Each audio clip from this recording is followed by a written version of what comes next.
Hello, Yes But Why listeners. This is your host, Amy Jordan. Welcome to episode 227 with filmmaker and actor Meredith Binder. But first, let's seriously consider patronizing our sponsors. This episode of Yes But Why podcast is sponsored by Audible. You can get your free audiobook download and your 30-day free trial at audibletrial.com/YesButWhy. In my conversation with Meredith, we talk about dreams, so I'm going to search for dream interpretation books. Whoa, there's a bunch of different stuff, even Freud. Wow. If you dig that part of my chat with Meredith, Audible has you covered for follow-up material. Audible is available for your iPhone, Android, or Kindle. Download your free audiobook today at audibletrial.com/YesButWhy. This episode of Yes But Why is also sponsored by podcastcadet.com. Podcast Cadet is me and my husband, and our connections within the podcasting production scene. We want to help you get started with your podcast, and we want to connect you to resources so that you can get better and better with each and every new episode. Swing on by podcastcadet.com to get help for all your podcasting needs. Let us know you heard from us from Yes But Why, and you'll get 20% off the workshop or service you buy. Let's get into this week's episode. In this installment of Yes But Why, I talked to filmmaker and actor Meredith Binder. In our conversation, Meredith mentioned that she didn't start acting until later in life. We talk about what it's like to make that kind of career change. There is great inspiration in this interview for anyone on the fence about starting their creative journey. We also talk about dreams and senators and Zoom meetings. We had fun. Enjoy this great, warm-hearted episode. I now present Yes But Why episode 227, Meredith Binder's Dreams Come to Life.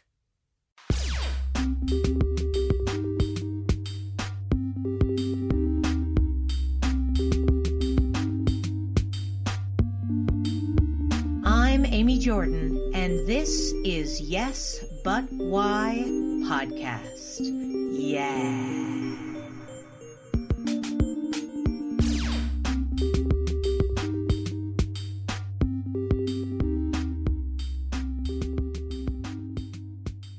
As a child, I took ballet lessons like many girls do, and also some modern dance, and I loved it. And I just kept doing that through everything, through college. I was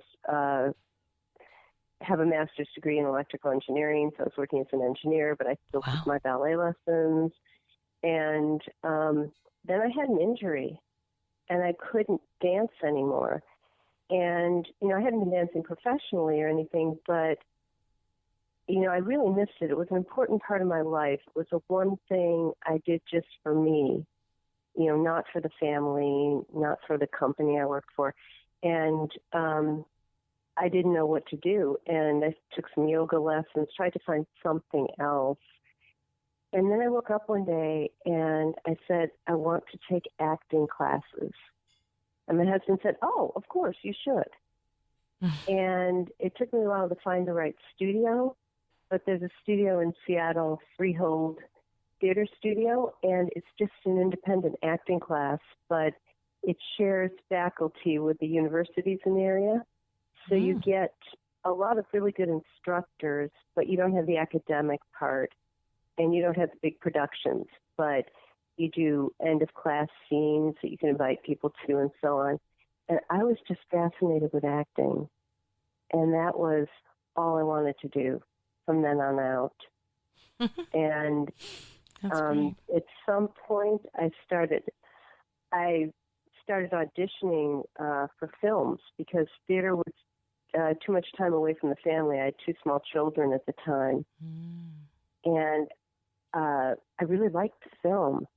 It was just fascinating to me, both technically how it worked and then performing in it.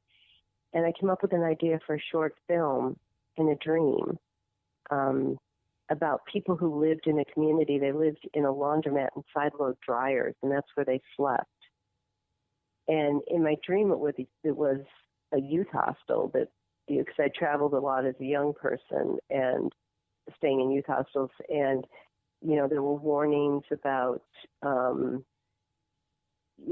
back injuries if two people climb in the same dryer, for evening activities, shall we say, or there were signs saying no sleeping on the benches in my dream. And I thought, okay, I have to do something with this. This is crazy. And I was working on a film at the time. It had the lead role. And so I was on set every day, and I got to know the crew and the producer. And at the end, I asked if I could use his equipment to make a film. And I had already talked to everybody in the crew, and they all wanted in on this project because it was so unique. And he said, sure, everybody's already been handling my equipment. I will lend it to you. And everybody said, no, it's okay. It's a short. We'll do it for free. And then my co-star, who I'd become friends with, he was playing my boyfriend, it turns out he has a lot of directing skills, and he was eager to direct it.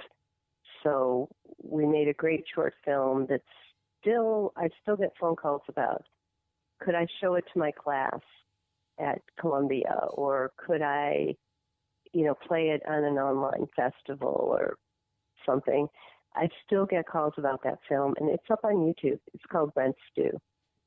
Rent Stew? Yeah, and that's why I started making films. That's so fun. I love it. All right, let me go back. I have questions. I love it. This was wonderful. I love this whole idea. Have you always had creative ideas in your dreams? Like, have you written and created? Like, when you were dancing, did you come up with moves for your, individual performance in your dreams or anything? I have a lot of things that happen in my dreams. My dreams are really vivid. I also will dream sometimes conversations that then happen. And sometimes my dreams come true. It doesn't happen as often now as when I was younger. But even as a child, I would dream a conversation with my mother. And my mother was a bit explosive, so you didn't want to set her off.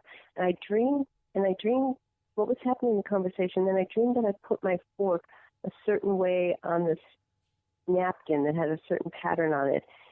And then I said something that set my mother off. So when that day happened, 2 or 3 days later, and I put my fork on the pattern, I'm like, oh my God, I dreamed this. Don't say it. You're going to start an argument. And I said it anyway. I couldn't stop myself. And I don't even remember what the argument was about to this day, but I remember putting my fork on the pattern so it followed the pattern and thinking, don't say it. You know what's going to happen. You dreamed it. Wow. That's fascinating. Yeah. It's also really interesting that you said that you felt more connected to that idea when you were younger. I have this theory that we're perfect creative creatures as children, and that sort of the world kind of barnacles on you as you get older and older, to the point where the barnacles kind of block you from being able to sort of receive the creative world around you, So yeah, we carry too much baggage. If you ask, if you go into a kindergarten class and you say, who's an artist? Everybody raises their hand. You go into a second grade class and say, who's an artist? Nobody raises their hand. Yeah. Yeah. It's funny. I teach at summer camps for kids, and I do a middle school group and a high school group, and it is crazy how different those two groups are.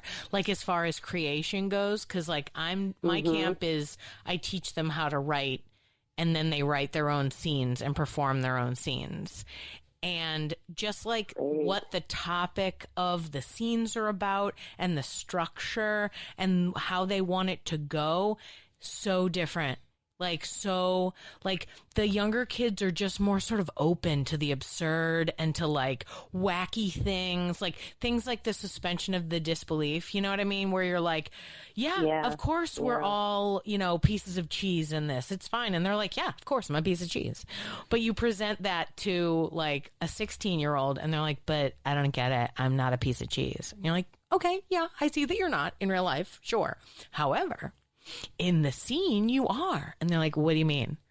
Okay, cool. Yeah. So, like, it's interesting how that is. Like, it's like hormonal, maybe. At least as a kid, I think it's hormonal, where you, like, are open to all the creative stuff. Mm-hmm. And then you kind of, like, darken your point of view to the point where, like, now you're afraid of what people think of you, and that, like, causes more, like, now you don't want to take the chances. So I wonder if this idea of what we're talking about had to, you know, like, is the same sort of creativity that, like, now potentially holds back your dreams from really revealing everything that they could to you at this point.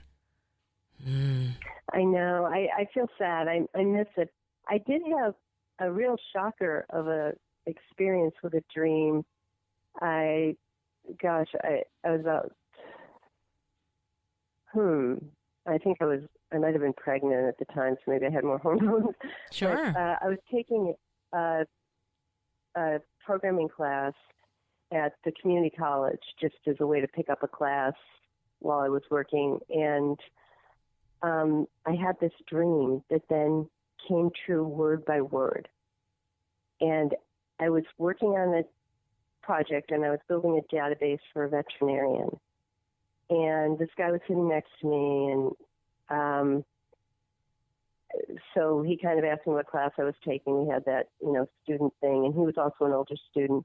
And then I asked him to try my database, and he did, and there was a problem with it, and so we're talking about how to solve it. And then he said to me, you know, and I had dreamed all this, and I'm like, this is true, and I'm finding out his cat's name. I'm entering his cat's name into this, and now but I'm going to write the wrong name. I'm going to write Celia, and Celia is his wife. And he goes, wait, that's my wife's name. And I said, oh, right. And then he says, I'm having deja vu. And I said, me too. And he said, would you marry me? And I said, I can't, I'm already married. And he said, I knew you would say that. And we were both so tense. There was so much tension between us. Like, I wish a camera was running. It would have been brilliant. And then we just kind of both sit back. And I had this huge exhale because we've been holding our breaths. We were so tense. And he's like, I can't believe it. This has happened to me all the time. It's never happened with another person. And I'm like, no, me either. So then we went back to having this nice collegial relationship of working, helping each other with our programs. When we walked out of the lab, when it was closing together, we agreed we'd keep in touch. We exchanged phone numbers. And he told me, you know, the best movies I've seen lately, and he gave me a list. I actually went and saw them all. This was before there was online streaming. He said we should get together, you know, the four of us, you know, us and our spouses. And he never called me. I called his phone once in the middle of the day when I knew he would be at work. And he said, hi, this is whatever his name is. I forgot it. And Celia, his wife's name, and then his cat's name. So I knew I had the right phone number. And I just hung up. It was like I did not want to see him again. It was just too strange. Yeah. I like the idea, too, that, like, there's this... I knew you were going to say that you never talked again. You know what I mean? Because it's like anytime you meet somebody where there's that, like, crazy weird connection, it's like either, you know, I'm Stella and I'm about to get my groove back, or we're never gonna talk again. Like, you know what I mean? It's either complete connection or no, we can't. This is not the kind of connection we need to have. If only just because the idea of, like, both of you dreaming that and then, like, it coming true in that moment. Yeah, there's something I can see being spooked by that for sure, and being like, you know, no, weird. Well, it was like I wanted to leave the moment perfect, and if I got to know him, I kind of got a sense when we were saying goodbye that he wasn't someone I would choose as a friend. Not that he wasn't delightful and wonderful, but that we just wouldn't get along as friends. Sure. That somehow we wouldn't have enough in common or something. I just got that feeling from what he was talking about as we were leaving. And so I didn't want to try to get to know him and find out that I wanted him to be like my soulmate for the night, and that was it. Yeah, you know? Totally. Yeah. Oh, absolutely. Man, it makes me think of, that makes me think of like various, like short-term boyfriends I had in my early 20s where it was like we had a great, like we went on 2 dates and then neither of us called each other again because it was like, you know what, those 2 dates were great. That was great. Yeah. Go us. We did that. But if we talk again, we're just going to be real, and I don't want to be real. Oh, yeah. man. Yeah, there's something so interesting about that connection. Fascinating. So when you made the movie that you had dreamed, did it really come together the whole way that you imagined?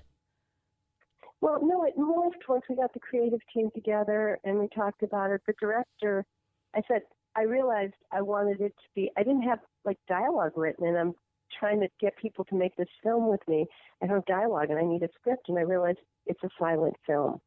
Then I realized, since I love slapstick, that I wanted to be Buster Keaton style, black and white, old style film. And the director loves that style as well. So I wrote the script, and he and I rewrote it together to make it more of a combination of our ideas. So the actions and everything were still in there. He changed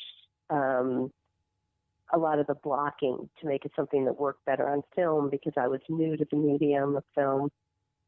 And the editor was on set with us. So he was telling us what would cut and what wouldn't cut in. And he was an award-winning editor, so that was amazing to have him giving us his time like that. And it just became this wonderful thing. It's played in festivals all over the world, and it's still the film I like the best out of all the ones I've made. Awesome. Which in some ways is a little sad because I've been making films for a while, but it was really a special project. We actually had the pianist from the Pacific Northwest Ballet play the score for it. Awesome. So we got some of the top talent in Seattle on this little tiny film. Man, well, everyone was just like into the idea. I love the idea that you're on this other, film, just sort of chatting up people about this idea you had. And then they're like, yeah, I want to be part of that fun. Like, that's so cool. It was really fun. Yeah. Plus, there's something great about a passion project, versus a lot of the business that we do at this point. Once you've done it for a while, it separates from like just doing projects that you love to just doing projects. And sometimes they're great and sometimes they're not. And it's like, oh, everything becomes a job. Yeah, I feel that way as an actor. I love every role I've ever played because you have to as an actor. You have to find what's in it that really delights you. But I don't love every project I've been in for various reasons. Sure. And I think part of it is I've been spoiled by a lot of really good projects where everybody just worked really well as a team.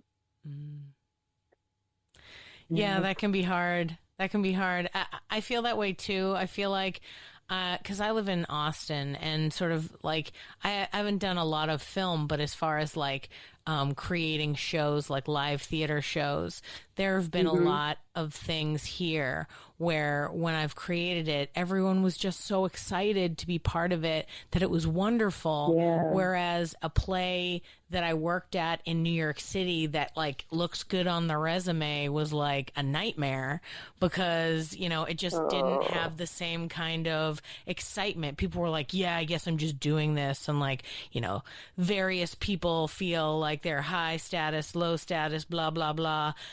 And it's such a different vibe than when you're doing something where like everybody's like, yeah, I'm excited to work on this. So cool. I love it. Like, it's just a lot better. Yes, it really is. And to have people weighing, the cost benefit analysis, like how much am I going to make versus doing another project, it's sometimes disheartening when it's your baby and you've written the script and it could be brilliant.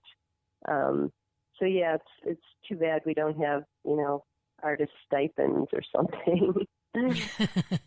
Right. Or at least, like they used to have, where there were like real patrons that like went around and found people that were, working on projects and say like, I like what you're doing. Here's a bunch of money, like now it's all institutionalized and like, caught up in various, systems where it's like, if you're part of this university, you get this, or if you're part of this club, you get that. And you're like, I guess, but can I just be me and be cool? And somebody swings by and says, I like the cut of your jib and gives me some money. I mean, I feel like that's a good plan, right?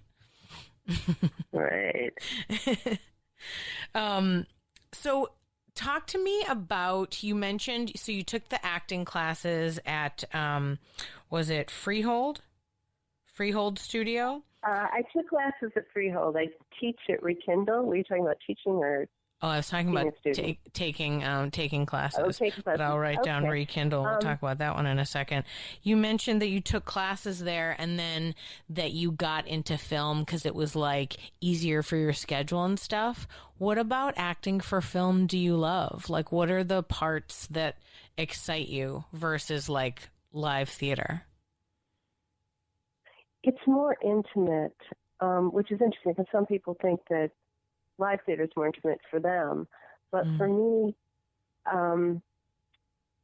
it's just you and the camera, and it's right there. It sees everything, particularly a close up. It's so intimate, and when you're performing with somebody on film, it's really your own little world.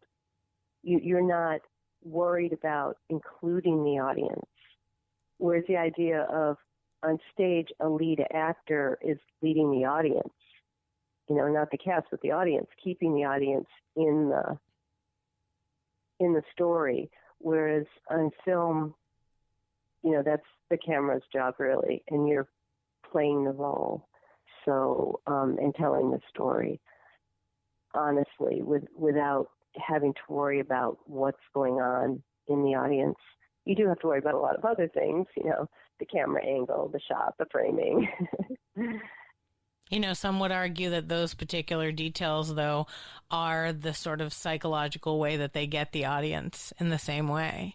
You know what I mean? Like there are certain sort of dramatic vibe things that they do with cameras that like do the job that like a guy on stage doing a monologue would do to draw the audience into the idea. So it's fascinating, those different kinds of things. And I have done stage work and I do love it.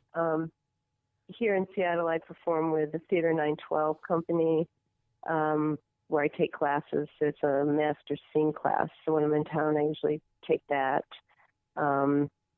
And it's by audition, and it's a chance to work with some really good actors.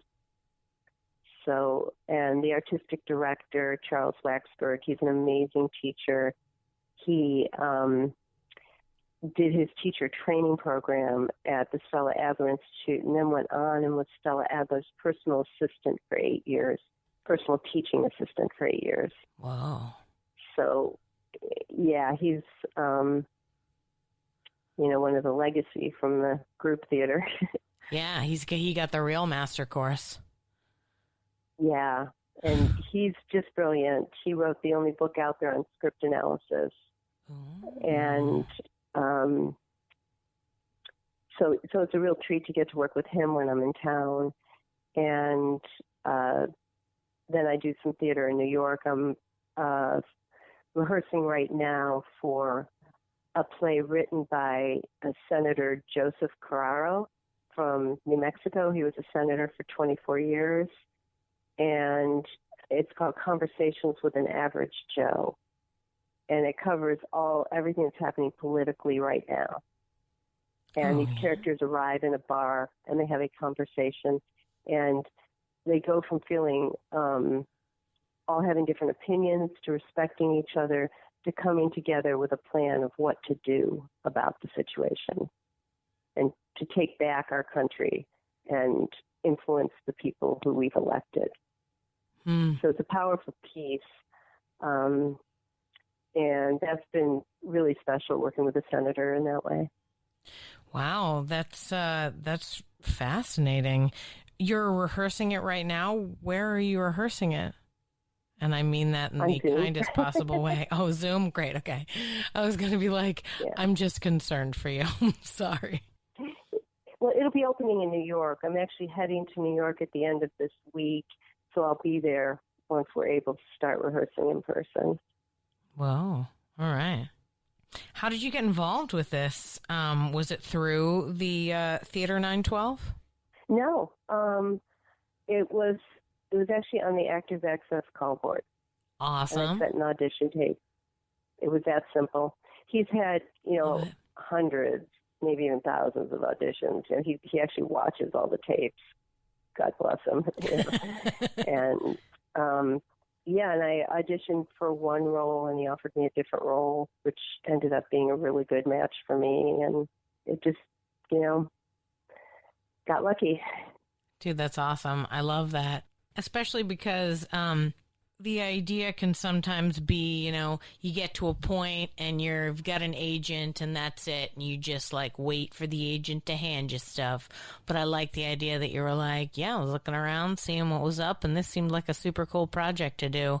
And then you got involved, even though it's not in your backyard or anything like that. That's super awesome. And what a cool, political piece to be part of in this heightened world that we're in.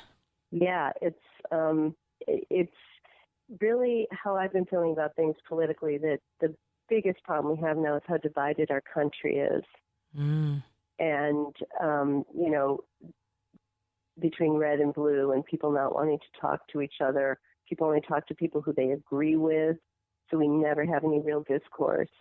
And that somehow this has to be some kind of political mastermind to divide us and control us in some way. I don't know. But maybe that's just a very dark view of it. But the real thing we need to do is to break down these barriers and talk to each other. Yeah. So this piece really speaks to me. Totally. Plus, it's such a reflection of the founding fathers. If you think about it, they're all hanging out in the pub, having conversations, and then they're like, "Hey, we should go do something." And they're like, "Yeah, we should. Yeah, let's make a committee." Okay, So I mean, that's how everything happens. It starts with a bunch of people who are like, "Hey, let's get together and see if we can't make a change." Absolutely. If you don't start, yeah. Super cool. And I love the insider's view that the senator will have into that whole scenario, just because of their experience and what happened in their own sort of life in that, playing in those circles and seeing what was up. Their point of view when talking to you about it must be so fascinating. I have learned so much. And I've actually had some opportunities, logging on to Zoom right, a few minutes early, and he's already on, and we have the opportunity for a private conversation, or he'll say, "I want to ask you something, something about my character or my schedule or something." So I stay on afterwards, and then we end up having a conversation. And it's been the same for everybody on the cast. We've all had some time to just talk to Joe, and I was writing him letters. "Dear Senator Carraro," and he was signing everything Joe, in the emails. But it was the guy used to be a senator. How do I call him by his first name? Well, you do. I'm sure after you get to know him, sure. But you being polite was probably excellent and a good way to start. Of course. If you opened up with, "What's up, Joe?" probably wouldn't have worked out quite so well. Man, that's so cool though. I love that you're actively involved in this project, and man, I mean, I totally want to find out what happens when you go to New York. I want to hear all about that, but that's a different story altogether. But as far as I love what you had to say about about film. And I wasn't necessarily trying to say that you didn't do theater. Clearly you do. But No, you had I didn't think mentioned it that you really liked film. And like from my point of view, I've always found it a little weird. So I was like, tell me why you like it. I'm into it. And I like what you have to say about the intimacy and whatnot. And I'm like, yeah, you're right. I need to look at it a little bit better. Sometimes I'm like, when I've done stuff before, now granted, almost every time that I've been on film, it's been for commercials. And the vibe of a commercial is a very different situation than like a film. But like, one of the things that always makes me laugh is how close you have to stand to one another. Like, you know, they'll have like a shot of 5 or 6 people like standing and talking for whatever. And they're just like squishing you into each other. Like, no human people stand this close ever. But I get, when I look at the photos and the film later, I'm like, all right, I get it. It makes sense. Like, yeah. But I'm always like, gosh, we are so close to each other right now. Oh man, there is something fun about all of the suspension of disbelief, though, both the film and the theater stuff. So you mentioned, it's wonderful. Yeah, it is nice. It's nice. That's one of the reasons why I like it. I like to pretend. I like to pretend other things are going on, and also like the idea of like trying to be so completely in a scene with another person while there's like 50 people around you staring at you. But I also really love that. And whenever I watch movies where there's like a super serious scene like that, I'm always, because I'm fascinated with the process, I'm always pulled out just slightly thinking like, there's 20 people staring at them right now. Like, they're trying so hard. They just made that happen. They're just seriously going through that emotion in front of so many people. Oh man. And that's the part that like always blows my mind. Because like in film, you do have an audience, but the audience can't react, not out loud to you. You know, like you finish and they're like, yeah, good job, or not. But like when you're doing theater, it's like, I was just talking to somebody about like performing theater, and if you're doing a play, you know, you're doing it over and over and over and over and over and over and over and over and over. And sometimes you're trying to do like a scene or a line reading one way, and the audience is just like, nope, don't like it, not good. And you have to just change. Right? You have to be like, well, nobody likes it this way, so I'm going to try to do it this other way. You can have notes like halfway through a like 6-week run where it's like, yeah, your character's different now. And you're like, what? You know, based on how the audience reacts. So it's such an interesting sort of vibe, the way theater becomes this like constantly changeable. If you watch the first performance versus the last performance, they're going to be different, versus film where it's like perfect and captured, and it's like the editor takes one bit, makes that decision, boom, that's it. Like, I don't know, something interesting about that. Yeah, it's I do love the rehearsal process, and you know, working off of other actors in that way over time. There's something really special about that. I mean, I feel like film and theater both have aspects of them that are so special and unique. I thought when I started taking acting classes that I would do theater, but I hadn't really thought it through and realized that raising children and being on stage don't really go together. It's hard to commit all that time, yeah. It's a lot more of a time commitment, yeah.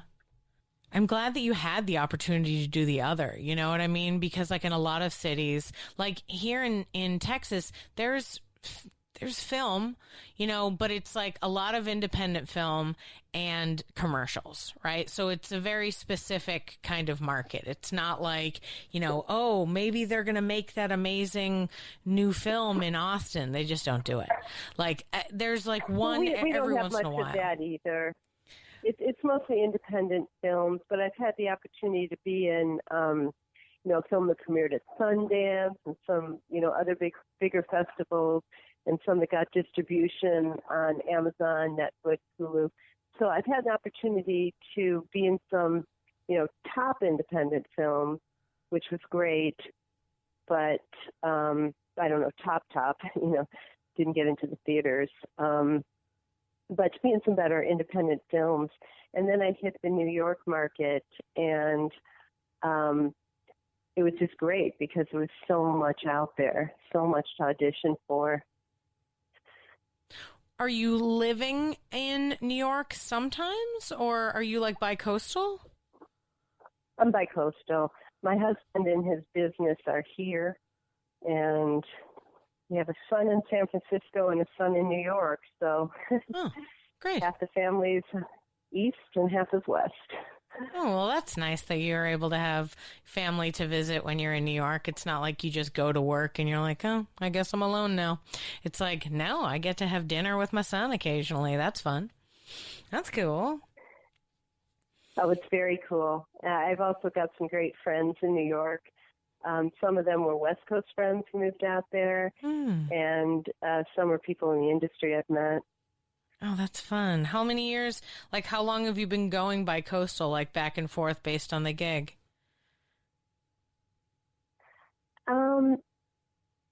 I started like 6 years ago, but then there was a period of time when I had to stay in Seattle for family reasons. Sure. And then I just got back to going back out to New York. So I was actually out there when COVID hit, and I realized that I'd better get back in case they shut down the airport and I can't get back. Yeah, I hear you. And also I didn't really want to be spending money on rent if I wasn't working. Sure. Yeah, absolutely. Yeah, no, don't waste the money if your job is all of a sudden not there, for sure. Oh man. So were you involved in a play at the time when you had to go away? Did they like cancel the play? I was working on 2 films simultaneously, and both wrapped. One wrapped the very last day. Like they were shutting down the city that night, and we wrapped that day. Oh my God. Yeah. Were you like, all right, I'm wrapped, and then you like jump on a plane and you're out of there? You're the last plane out? Yeah, I don't know if the airport ever actually shut, but I remember I was saying I need to get out. You know, they said, well, we're only letting people fly if they have to for an emergency. I didn't really have an emergency, but my mother-in-law was in quarantine because she had been traveling, and she was on a ship, and they turned around halfway across the Atlantic. They turned around, landed in Miami, and then she flew back to Seattle, and she was immediately put in quarantine. And I thought, you know, I just, what if A, she is sick, or B, she just needs something and she can't get out. She's in a retirement home and they have lockdown. She's not allowed to leave. So I should just get back there.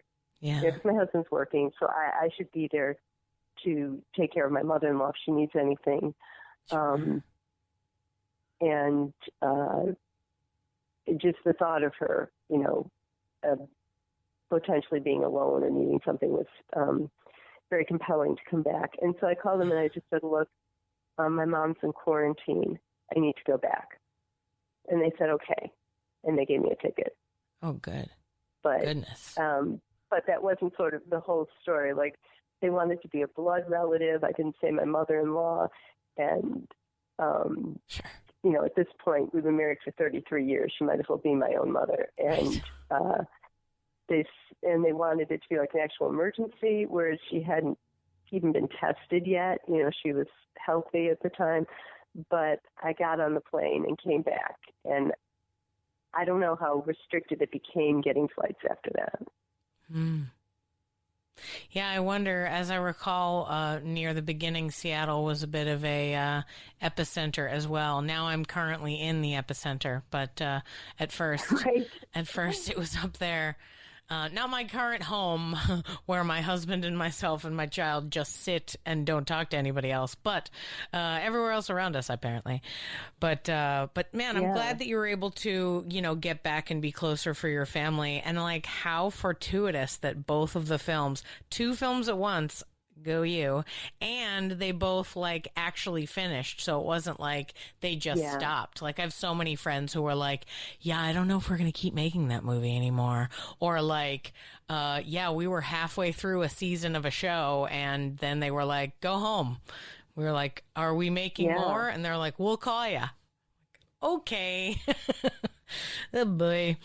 So, I'm glad for you that your projects were at least finished enough that, the editor who can go home and quarantine himself or herself to like, they can be like, sweet, I have all the footage. Now we can do this. I can do this by myself. No problem.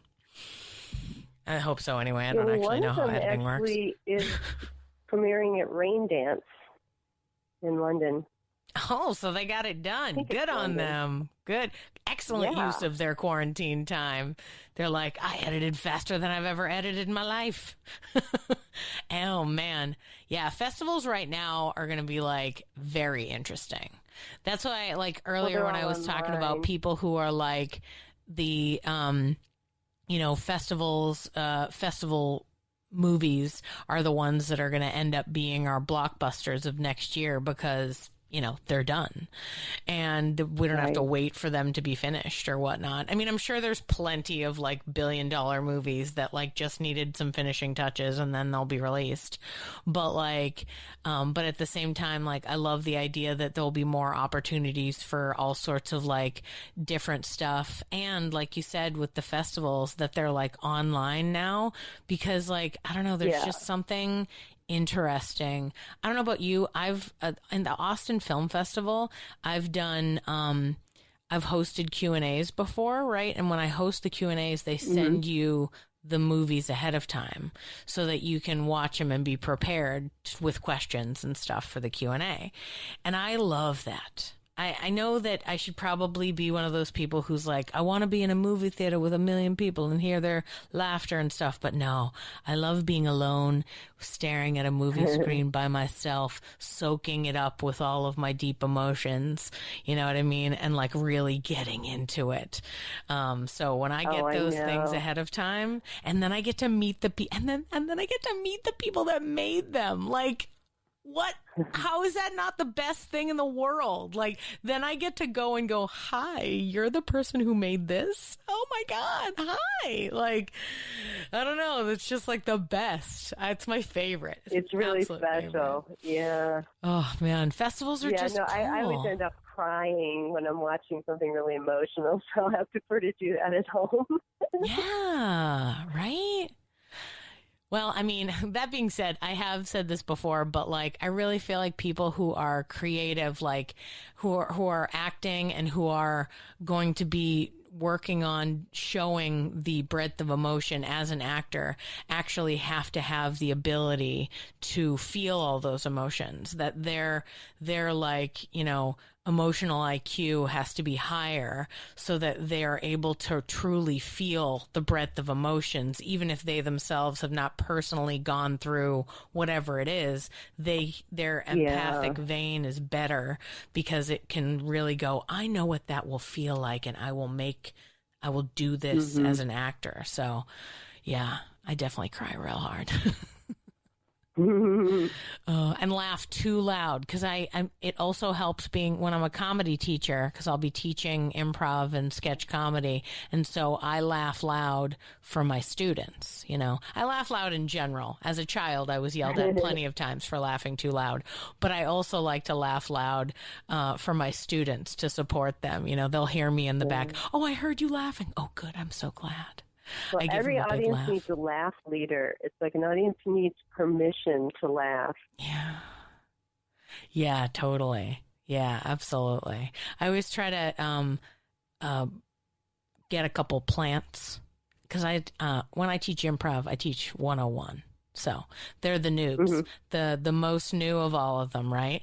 And I love them. I love them. I love a good terrible level 1 joke, or like, oh no, they've gone political so soon. And then you just watch it crumble and you're like, oh no. But it's great. I love it. I think it's great. And at the end, I'm always like, I can't believe you were so brave. Why would you talk about that? Like, just because it's like, hey man, they spoke. I tell them all the time, I go, hey, if you say words, you win. You're a winner. There you go. You did it. But when I have their recital show, I get a few of my loud laughing friends and put them around the space. Like they can hear me. Oh, wonderful. But then I get this friend and that friend. Hey, could you come see my recital? And then I hear them go, I'm like, yeah, that's right. That's good. Give them that support. They need it, right? Yes. Oh. Yes. If they're going to continue doing it, they can't walk out and feel terrible. Right. It's no good. So you mentioned that you teach as well at, was it the Rekindle Studio in Seattle? The Rekindle School, yeah. Yeah, tell me about that. It's such a great place. My friend, Nils, who's one of the first directors I worked for, he started the school with the idea that we all are creative beings and we need a chance to express that. So this is to rekindle your creativity.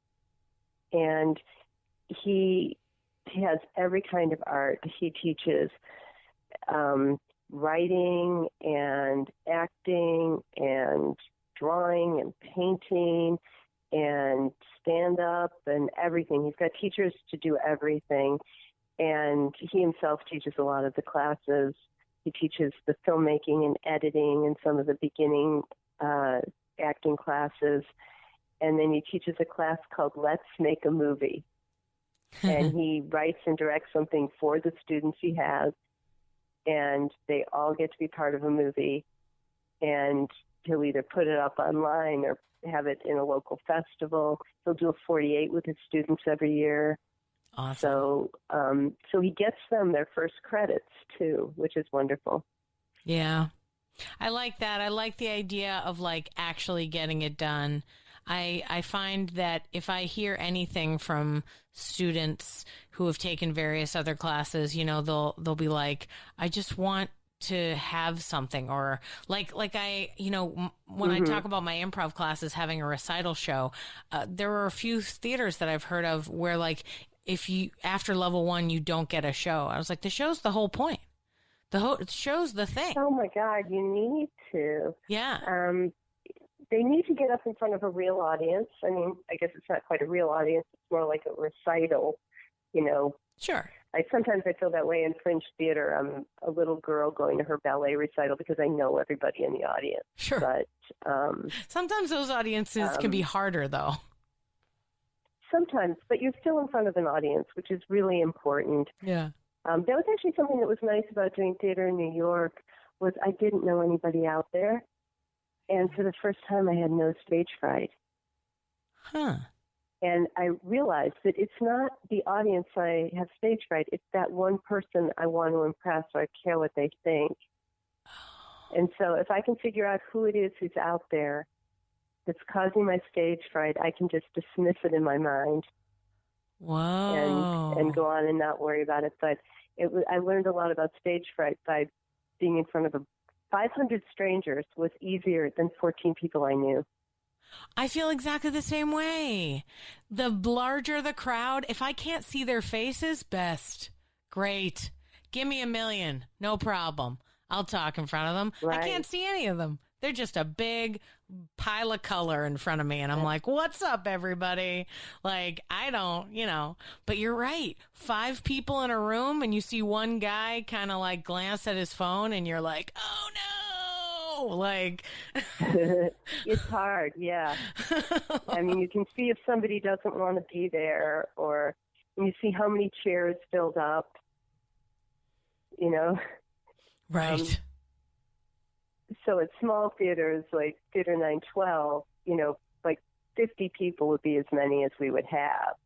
But sometimes you've got like 10, and it's hard. Totally. And you know them all. Or like in improv where it's two improv troupes and one improv troupe performs for the other because nobody else came. Yeah. You're like, well, there's 14 of us in each group, so we might as well watch. Hey, I'd say that sometimes 14 is a big audience in a small theater. I was doing a production of Frankie and Johnny in the Claire de Lune, so I was playing Frankie, obviously, and we were rehearsing, and then we were on break, and my scene partner and I were talking about, well, at least, it's going to be in a small theater, and we said, hey, at least, there will be more audience members than people on stage because there's only the two of us on stage. Oh man. Yeah, that's always a comfort. You're like, I just want there to be more of them. Maybe that's why stand-ups like it so much. They're like, at least there's more people than just me. Oh man. That's so funny. Oh, goodness. So my son is starting to prepare some stand-up to go to open mics, the one who lives in New York. He grew up as sort of a theater rat, and then he ended up studying accounting in college. But Sure. He wants to get back to doing some performing, and he's thinking about stand-up. So he was home visiting in Seattle, and we were asking him about what he's talking about, and he starts telling us the stories he's going to tell. And I'm like, what? Wait, they're all about us. They're all about your parents. Yeah. Yeah, so he's making fun of us in front of crowds. Sure. In New York, or that's the game plan. He hasn't started yet. He's still writing. Is he in his 20s? He's very funny. No, is he in his 20s? Oh, he's in his 20s? Yes. He's 24. Right on. Yeah. Well, just because I was like, what else do you have to talk about except for your family when you're in your early 20s? Like, you don't have really like any of your own life yet. I mean, you do, but there's not enough to really sink your teeth into. That being said, my family is kind of a train wreck, and they think they're hilarious. So when I did comedy, they'd be like, are you making fun of your family when you're going up on that stage? And I'm like, no, you're tragic. Like, I'm not going to be like, hey guys, what do you think about 45 drunk family members? Isn't that fun? Hilarious, you guys. Like, whenever, yeah, I know. You know what I mean? Like, the ways that they think they're funny. Performing in a bar. Oh. Or like, what do you want me to make fun? Like, the family stories that we all laugh about were legitimately like traumatic, like terrible stories in which the elder members of our family were very drunk and younger people had to save them. Like, it was like, guys, I get that it's funny for us because we made it through the other side of that, but I'm not telling people these stories. Like, you guys will be arrested for child abuse. Like, no. Like, oh my God. It's just like those things where they're like, tell the story about how your grandmother has a voice she does when she gets real drunk. And I was like, say that sentence again and try to hear it. Like, no.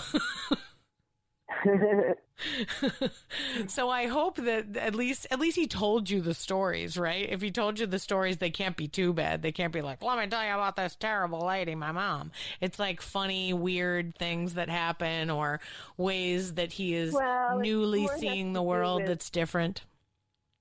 We don't really have a backyard, yet there's 6 compost bins in the backyard. And then when he called me a hippie Jew, I took offense. Like, I'm not a hippie. So it's more things like that. That's funny. Family members not understanding each other. Totally. Poking fun at us. So funny. Poking fun at the older generation, I guess. Yeah. It's the only way to, like I said, it's the only frame of reference he has, right? He actually, now that he's old enough, he's heard about people's families, from college, his college friends and so on. And he, he was so funny. He was out late drinking with friends in New York, which makes it not so late here, but it was pretty late. And they must have been out really late because my phone dinged at 1. So, it was 4 a.m. there. And he said, hey, I was out drinking with some friends, and the topic came around to our mom. And I just wanted to say, thanks for that C+ upbringing. It was just what I needed. You're like, all right, listen. I thought that was hilarious. Oh my God, so funny. It is weird though, those years where you kind of start realizing the world. Like when I came out of the fog of the way my parents raised me and was like, wait, everybody's not like this? Wait, what? Like I only like certain things that my mom told us we had to do that we found out later, like no one did. And we were like, what? No way. My mom was deeply political, and we were at rallies and held picket signs and handed out buttons and T-shirts everywhere for our entire childhood. And I did not realize that wasn't just what you did. Like I was like, what do you mean? When you go home on the weekends, you and your mom don't just go and stand in front of a building for all of Saturday with her friends? Is that not what you do? What do you mean? How many envelopes can you do in an hour? What do you mean you don't stuff envelopes? What do you mean? Like, it's like, that's great. Just like that's little hilarious. things where you're like, your parents didn't have political dinner parties at your house where people were screaming at each other about differing points of view. That's not regular. Oh man. What is happening? You know what I mean? Like, but it's funny how I love that he's in that position right now where he's like talking to other people and he's like, wait, everybody's not like my mom? This is crazy. This is crazy. I have a theory of like that our life goes in cycles, right? And it's 18-year cycles. And it's like, that's so really like, true, actually. Yeah, thank you. I appreciate you affirming me because I really just think like 0 to 18, we're our parents. We learn from our parents. We do what they say. We live the world they want to give us. And we're like, okay, great. And then 18 to 36, you're like breaking down the walls and trying to create your own world. And then after you're 36, you then have to live in the world that you created for yourself from 18 to 36. And That's I find the hard that part. it is the hardest part. Yeah. They make it seem like, 18 or 36 would be hard, but it was like, no, man, it's the later cycles that are the rough ones because there's no milestones. There's no like you've made thing. Decisions you can't undo. Right. And so whenever I get into economic, times when things are a little tight or whatever, I'm like, why did I give up my engineering career? Could have been rich by now. Sure. And it's like you realize it's not flexible. I don't have the choice of going back now. Yeah. Oh, believe me, absolutely. I was just thinking that the other day. I was like, what skills do I have? I can teach theater.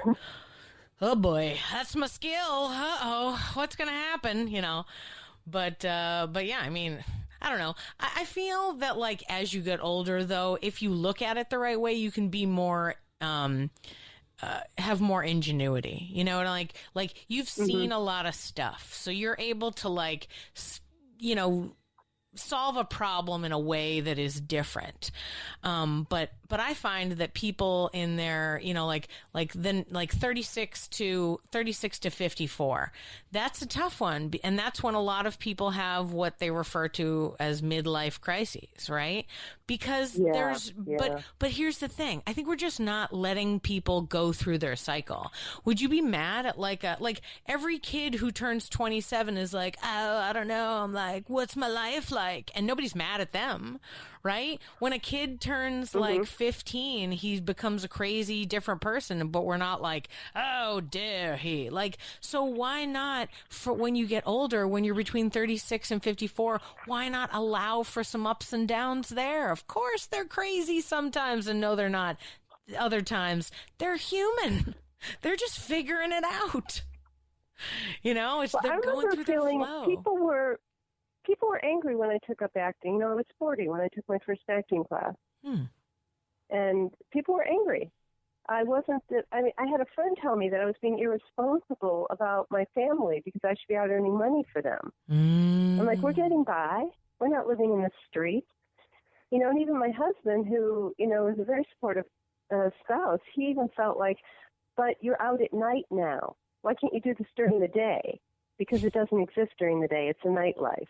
And, I'm limiting it as much as I can, but yes, it's evenings and weekends. That's the independent film world. So, so people are kind of angry with me for changing the rules. And I felt like if I had always been an actor, if I had been an actor when I met him, when I met everybody in my life right now, they would be cheering me on. Instead, they're wondering when this phase is going to stop. Right? Why don't I get to change? Why don't I get to learn something new? Yeah, why don't you get to evolve into another person every single time? I mean, like I said, you're not mad with a 10-year-old for not knowing what they're going to do in college. Like, give people a break. Right. Like, we need time to ebb and flow and become different people. You know why they're mad? Nah, this is my theory. They're mad because they can't change. They're mad because they don't see that their abilities to adjust things, they can't widen their minds to the idea that something could work that doesn't make sense to them, right? Everybody should be able to do whatever they want to do. And as far as making money and taking care of the family, you can figure it out. It's just a matter of like juggling in a new and different way. I'm super glad one of your kids went into accounting. That's going to be helpful, right? Like, yeah. Well, the other one's a software engineer, so. Great. But the accountant is rethinking it. He's not sure this is the right thing for him. Well, no one's upset with this kid who's 24, and he has a master's in accounting. So, we plug money into his education and everything, and he's very well qualified to do accounting. No one seems, I'm not, we're not, no one seems upset that he might not want to do that. Right? Not like, oh, you should have known this earlier, so we didn't send you to these schools or whatever. It's just like, okay, well, that was part of the process of figuring out what he's going to do for the next 10, 20 years, whatever. Right. Yeah, it's that lack of flexibility that hardens adults, that makes them feel like they have to. Because you're right. Like, so what? He's 24. That's like 6 years into his second cycle, right? When you were 40, you were 4 years into your cycle. Heck, you did it. You did the right thing. I mean, if your son had done it 4 years in, maybe you could have saved some money on grad school. You are so quick. You figured it out in 4 years in your new cycle, right? Like, you were like, who am I going to be? What's this all about? Especially to the point where, especially when you have kids, because you're you, right? You're you grow up as a kid, then you're an adult, right? Then you have kids. The kids part is a totally different vibe from other adult parts. So while you're being a parent in that 18-year chunk, your personal ups and downs, ebbs and flows have to be dictated by these other people. So when your kids grow up, you should absolutely be able to try some wild dream that you never thought you could before. You should be forced to. Because it's like, okay, you don't have to take care of these kids anymore. They're fine. Let them be. You find something new and different. Learn a new skill. Find something that will enrich you or enrich the world, whatever you think is more important for you right now, and go for it, right? Otherwise, what are you doing? Beautiful. You still working at the same insurance company for 30 years? Great. Good for you. No, that's beautiful. I mean, people should be required at a certain point, to, 2 years, you're going to have to take 2 years off and do something else. Yeah. And you're just going to have to figure it out. And you can come back if this is really what you want to do. Absolutely. You can learn lessons. You can be like, hey, you know what? I haven't been working in accounting for 2 years, but I'm missing it. Give me that spreadsheet. I want it up. Great. Sweet. Hop on back. Well, happy to take you, right? As in the same way where it's like, even creatively, right? A lot of us don't do creative stuff. My kid is 3, right? I haven't really done much as far as like performing or creating as much since I had him. It's okay. Oh, you're probably exhausted with a 3-year-old. Sure. Yeah, absolutely. But at the same time, it's like, I don't like hate myself or feel bad or think all of a sudden I'm not an actor or not a creative. No, of course I am. I still am. just because I've taken this hiatus to focus on this other dude who's a great dude. I want to spend some time with him right now. He needs me to, right? Then I can go back and do it in the same way that any person should be able to try out other things. I also think, as a side note, that it would be interesting for people to truly experience other socioeconomic levels that they are not used to, because it really helps give you perspective. It's interesting. My cousins all have more money than me. And so when I say to them, like even the younger ones, like the children of my cousins, and if I say to them, well, that's not really in the budget, in my budget right now, you know, I don't say I don't have money or whatever, because, you know, I have money, I manage it. That's it. And so, you know, I say, well, that's not really in the budget for this month or for this year or whatever. They kind of look at me and they seem really shocked, because they don't hear that from their parents. Yeah. And they don't feel that themselves. Yeah, if you don't understand that, it's going to be tough for you to understand it in other things. Like money is a great way to learn limits, right? And the idea of not having money in the budget is great because it allows you to create limits. Like the best part about not being able to buy everything I want is that sometimes I realize I don't want it. Like, actually, one of my favorite pieces of equipment on a film set is that wheelchair they're using for a dolly.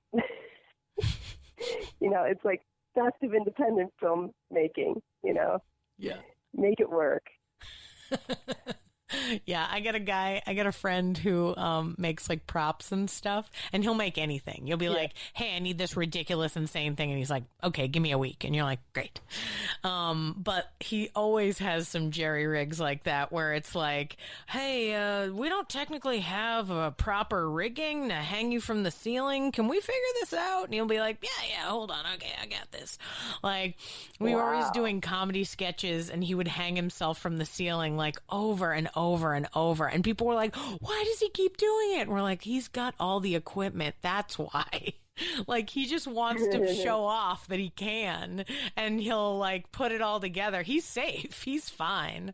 But like you just never thought of it because it was like, oh, how do I do this? Well, he's going to grab this thing and connect it to that thing, but it doesn't look safe, but it is, because I've like tested stuff. I've been like, please do not hurt yourself. I cannot have you break your neck in the middle of a sketch comedy show. It's not funny.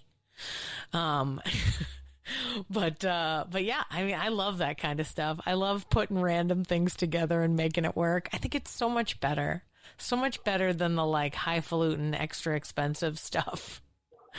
Oh my God, for sure. Saying necessity is the mother of invention. Yeah, exactly. It's fascinating how you get there when you don't have something. And of course, in film, you can do so many things. You can make it look like you're falling off a cliff, and all you've done is fallen onto a mattress you put on the floor. Totally. Yeah, I know.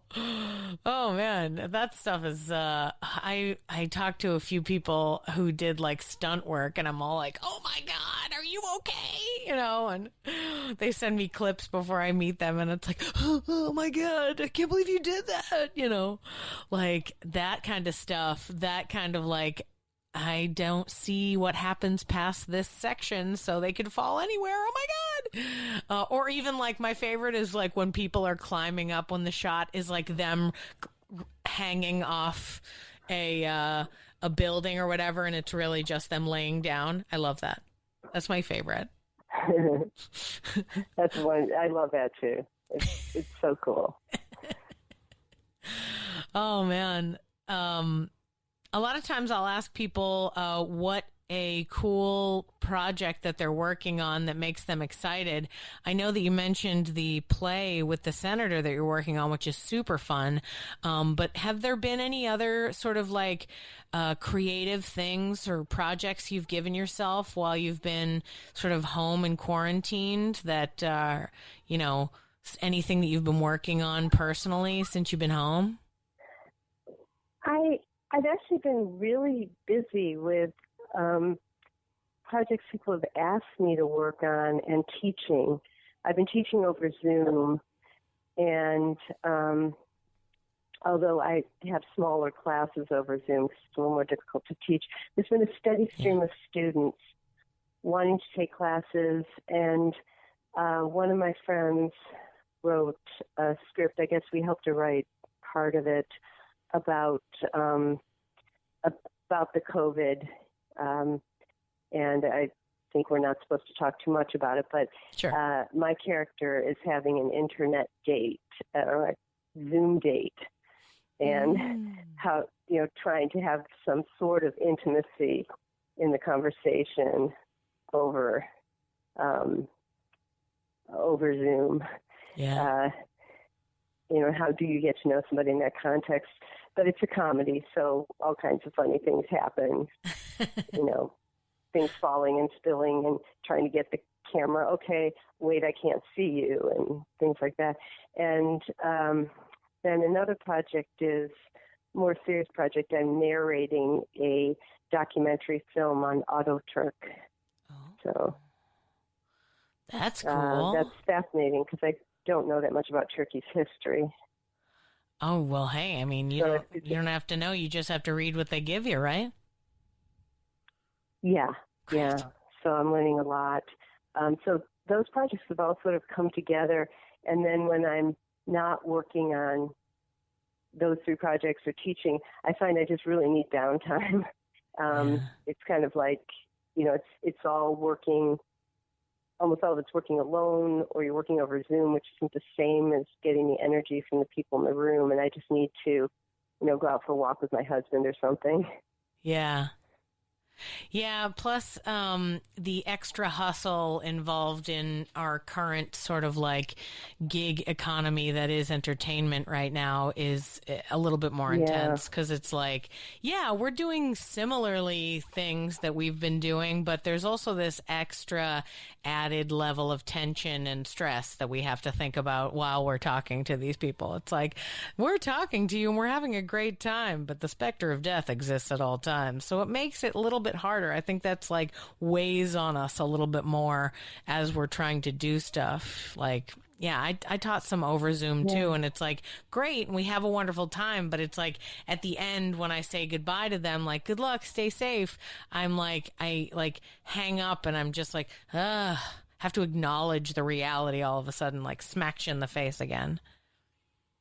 Yeah, well, I've had some students who, needed to miss a class because they just didn't feel up for it. Yeah. Yeah, totally. They're just feeling so disconnected to the world. They became depressed. And even, we're here, you'd think, but you get to be, performing at least for your few classmates on Zoom. But that's not enough. It's not being in the same room. It's not the same community. You don't feel like you've really gotten to know somebody over a Zoom call, or I don't feel that way. Plus, like, I find that changing physical location has always been a great sort of like mindset changer. So like if I had a tough day at like a day job, but I still have to go to my improv class after, just the sheer act of getting in my car and driving to the other location and then getting out, that downtime in between is a major help, in between. Whereas if you're sitting in your house and then you're sitting in your house looking at your computer screen and then you're still sitting in your house, you just don't get that sort of like mental refresh. It's almost like when you walk through a door and forget what you walked in for. It's like a mental refresh, like you saying you want to go out for a walk. Totally. You got to check out. You got to move around, get in a different location. Now, are you teaching acting? A real human. Yeah, absolutely. Talk to a person. There's a lot more hugging in my house than there used to be. We're all like, hey, can I have a hug? Yeah, okay. Yeah. Are you're the classes that you're teaching, are you teaching acting or writing or both? I'm teaching acting, on-camera acting specifically. So I have commercial acting classes, monologue classes, scene study, audition classes, self-tape classes. Wow, you're doing a lot. Whatever I can break up and make into a new class, I'll ask my students, Totally. What do you want next? And they'll tell me something they don't know how to do. And sometimes I hadn't thought of making a whole class out of that, and I'll go home, design the curriculum, and run it by the head of the school, and there we are, new class. Love it. Love it. Man, it's all about pivoting, man. I guess that's been some creative work I've been doing, is designing these classes. Yeah. That's been a lot of fun, challenging. Yeah, for sure. Yeah, especially because it's kind of a new medium to do it over Zoom. Like, it'd be one thing if you're creating a syllabus for a class in person, but you're creating a syllabus for a class where you're going to be on video and you have to create intimacy even though you're all separate. Right. Yeah, awesome. And then they have homework. They have to self-tape some things and send it to me.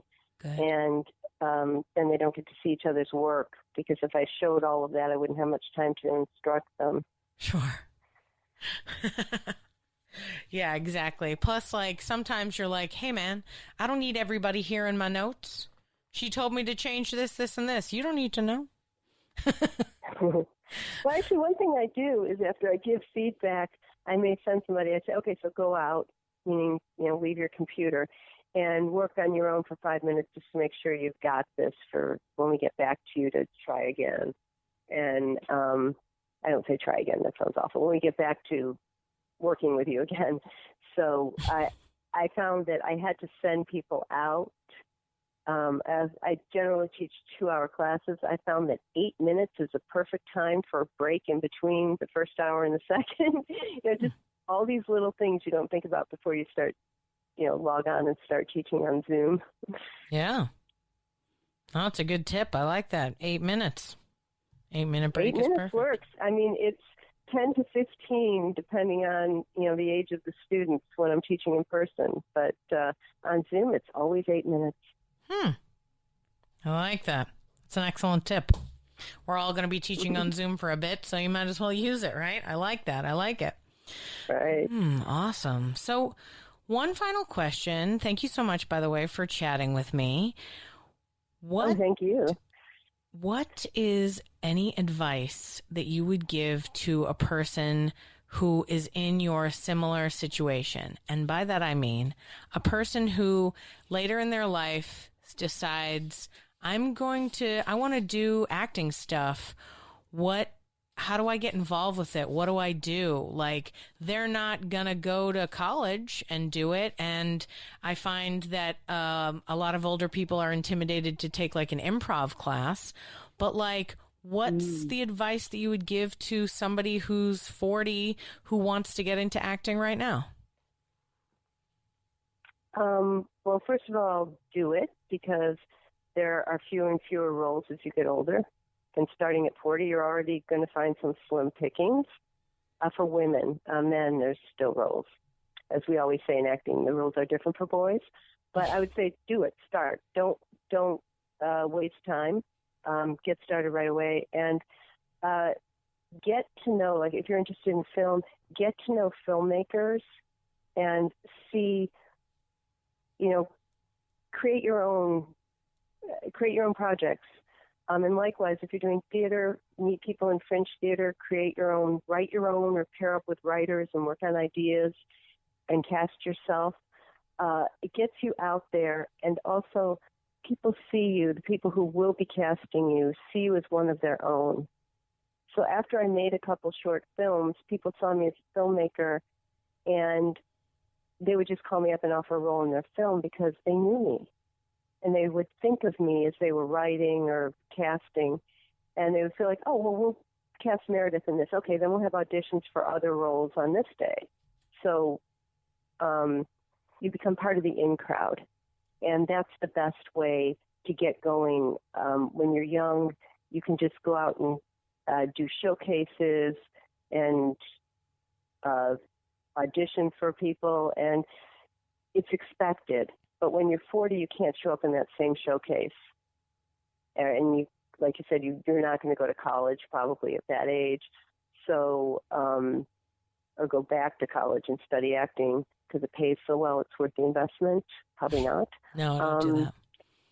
Yeah, don't do that to yourself. So, find your tribe, whether it's theater or film, and find people to work with, and then the rest of that community will get to know you. Yeah, that's great advice. That's really awesome. People are always talking about trying to get in, get into the crowd, get them to know you. But you're right. Like, make your own stuff, show them that you're gonna be doing it. You're legit. You really want to be part of this, and then just, be in on the team. Yeah. I love it. And also, if you're able to show that you're willing to come up with some money to split the cost, often in independent film, the person who writes the script pays all the money. It's like, well, why don't we split it? The director wants to direct, but it's up to the producers and the writers to pay. So if you come in and you're like, hey, I'll be a producer, and here's some money. Maybe it's not as much as they're putting in, but it's something. It shows goodwill. And that it's not like you're buying their respect, but you're showing that you're one of them. You're putting something on the line. Yeah, you're contributing. Yeah. Not like and contributing time and money are both important. It's important to do most. And it's okay, you don't have to be a sugar mama here, but just a little contribution. It's really appreciated. Even if they have the money for the project, they just appreciate the sentiment. Yeah. That being said, if you're somebody like the people we were talking about earlier who like don't understand what a budget is and like have plenty of money all the time, give a lot of money. Just take whatever you would spend in a month, give it to that film, because they're going to need that. They're going to need that. And if it doesn't matter to you, hey, here you go. Do it up. Right? Well, hey. If you've got that kind of money, have somebody write you an amazing script and make you a lead and get yourself out there. Yeah. And provide opportunities for all these other people while you're at it. Totally. Right? Absolutely. Doesn't matter what level you're at. You got money, but you're trying to do it. This is what you can do to get yourself in. This is how you can show that you really want to help people, give them opportunities. Right. And if you don't, well, then great. Maybe you can be a Jane of all trades, and you're like, hey, man, I don't have 2 nickels to buy a hot dog, but you know what I can do? I can hang lights, I can put makeup on people, and I can act. I'm available. Yeah, and one thing I would do is I would donate a meal. So if I was an actor on a set and they've got, they're just ordering pizzas or something, you say, hey, want me to bring dinner tomorrow night? Great. How many people are vegetarians? Any other things people can't eat, dairy-free or whatever? And you make a beautiful homemade meal that everybody can eat and buy what's on sale in the grocery store or whatever. And bring it in. They'll really appreciate it. So there's a lot of things you can do that are just really simple. And I used to do that because I would cook with my kids, and then we'd all bring it together, and my kids would eat with the crew. And, yeah, so it's like, so they had a sense of me when I wasn't acting that I'm a mom. Yeah. And some of them would say, hey, can your kids come and be extras in my film? Yeah. Another thing I could do for them they couldn't do for themselves. They didn't have kids. Yeah, totally. Absolutely. That's fun. I like the idea that both your kids were in a bunch of independent films, too. Well, they do. They have IMDb pages. And my oldest boy was in college, and there was no talk of that from him. He was studying software. And one of his friends found his page, and of course some of his friends from high school had written things like, oh, he's so awesome, he's so hot, or whatever, just funny things as though he was a movie star. And they clicked on some link, and it brought them to the project page. There's a picture of my son sitting at a table at a family dinner, and then I saw on social media his friend had tagged me and my son and said, do you have an explanation for this? Explain yourself. This isn't who you are. We get to be lots of people in life. Embrace it. Don't limit yourself to being one person. Be many people. Hopefully we get to. Absolutely. If we try, if we open ourselves up to it. Yeah, and if you open yourself up to it, it will happen. Yeah. Awesome. Meredith, thank you so much for being on the podcast. Thank you for chatting with me and exploring so many interesting topics. I really appreciate you being on the show. It was a lot of fun talking with you, Amy. Thank you for having me.